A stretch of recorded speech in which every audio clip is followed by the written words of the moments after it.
Alors Pourim, alors je comprends pas. Pourim, on parle de Megillat Esther. Megillah, Esther. C'est quoi Esther? Star. Star, c'est une étoile. Star en hébreu, c'est terre, c'est caché. C'est caché. Ah, c'est caché. Historia, l'histoire, ça vient du mot Esther. C'est pas merveilleux ça? Pourquoi on parle l'histoire de la France, l'histoire du monde, l'histoire d'Israël? Et dans le mot histoire, j'entends quoi? Mais j'entends le mot Esther. Ah, peut-être que ça se ressemble, peut-être que ça vient de là. Moi, je vous dis, ça vient de là. En hébreu, comment on dit histoire?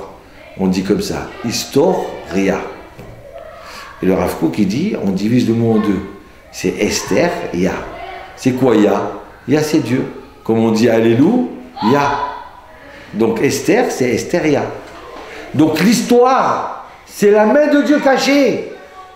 Puisque Esther, c'est caché. Donc Ya, c'est Dieu caché.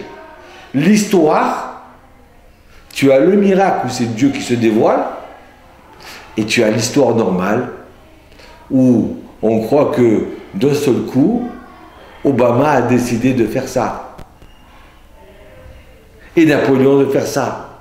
Mais en fin de compte, c'est Hachem qui a fait bouger ces pions-là. Donc l'histoire, c'est la main de Dieu cachée. Et alors il y a pas mal de choses qui sont cachées. Qu'est-ce qui est caché? Regardez dans la Megillah. Combien de fois il y a marqué le nom de Dieu dans la Megillah?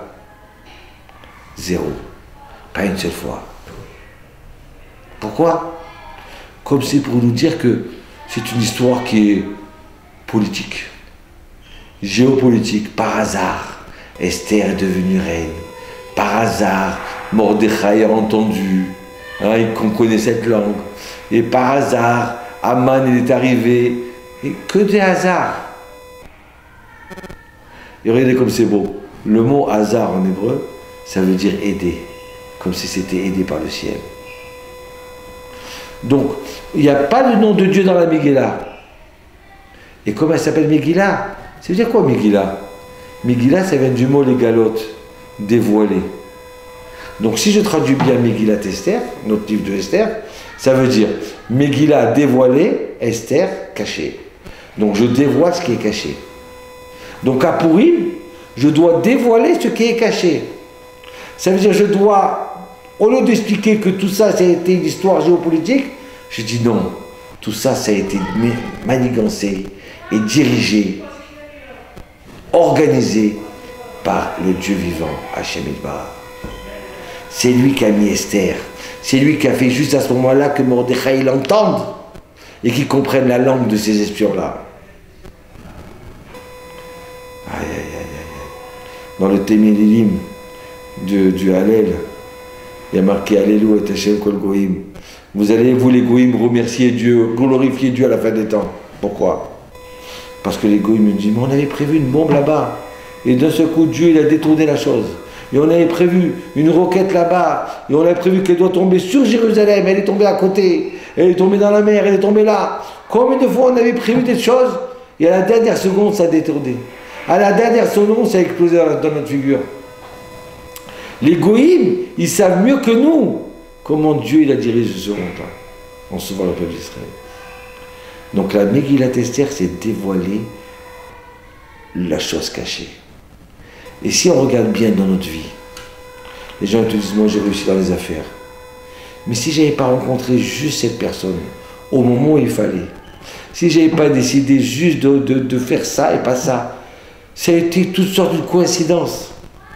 La réussite, notre mariage, notre rencontre avec notre femme, ça a été juste une sorte de coïncidence, un hasard. Donc le but de Pourim, c'est de dire qu'en fin de compte, tout ça c'est Dieu. C'est pour ça qu'on boit un petit peu à Pourim. C'est pas obligé de se saouler parce qu'on ne doit pas être un animal. Mais de boire un petit peu, ça nous décontracte. Arriver à notre vraie nature. Être en contact avec notre âme à l'intérieur. savez, des fois, on boit comme ça 2-3 verres, qu'on se sent cool, comme ça, on se sent détendu. On est sorti un peu du système, du cadrage, où on doit être snob. Ça y est, on se lâche un peu. Et à ce moment-là, on est en contact avec Hachem extraordinaire. C'est ça notre but. Jusqu'à la fin des temps, on doit rechercher la main de Dieu. Bonne fête de Purim. Faites un bon repas dimanche. Dimanche dans la journée. Pas ça.